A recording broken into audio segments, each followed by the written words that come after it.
NIKKE is a game with a lot of different variables that affect its content's difficulty. Enemies have their own unique mechanics, there's debuffs, there's hard-hitting attacks you have to take cover for, and there's element codes to worry about, among other things. But one of the more obscure mechanics is combat power. So what exactly is combat power? For all intents and purposes, combat power is just an arbitrary number that negatively affects your stats if you're below the recommended threshold of combat power for a combat stage. The further you are below this threshold, the more significant the stat nerfs are going to be to your team. Even if you are just a single combat power point below the recommended threshold, you're going to receive at minimum a 5% nerf to your stats. And this is going to increase all the way up to a 90% stat penalty when you're around 50% below the recommended combat power. This combat power penalty doesn't apply in Simulation Room and Interception, but it applies in pretty much everything else where combat power is measured. Now, one thing you have to understand about combat power in NIKKE is that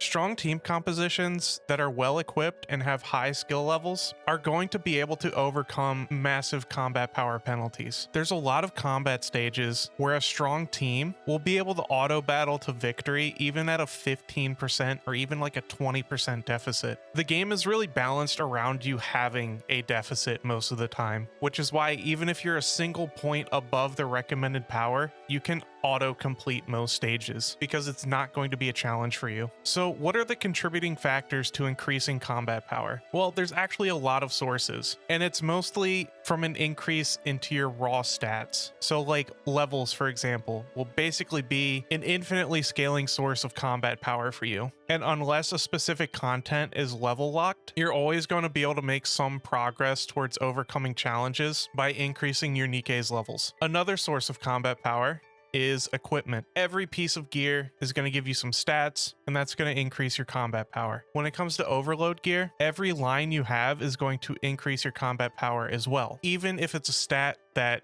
the NIKKE doesn't make use of, like charge damage on a machine gun unit. Bond levels will also increase combat power. The levels of your skills and any spare bodies you give to your NIKKEs is going to give you some extra combat power as well. There's also stats that you can get from the recycling room and dolls that you can equip on your NIKKEs.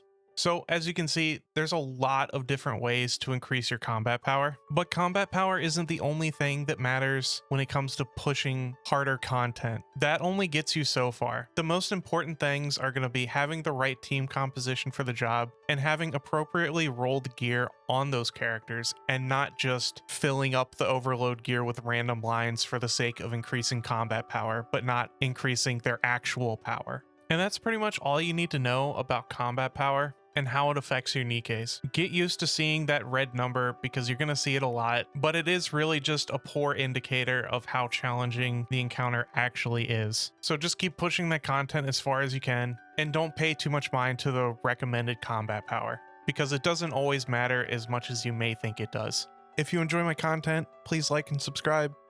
Thank you so much for watching, and I'll see you next time. Bye.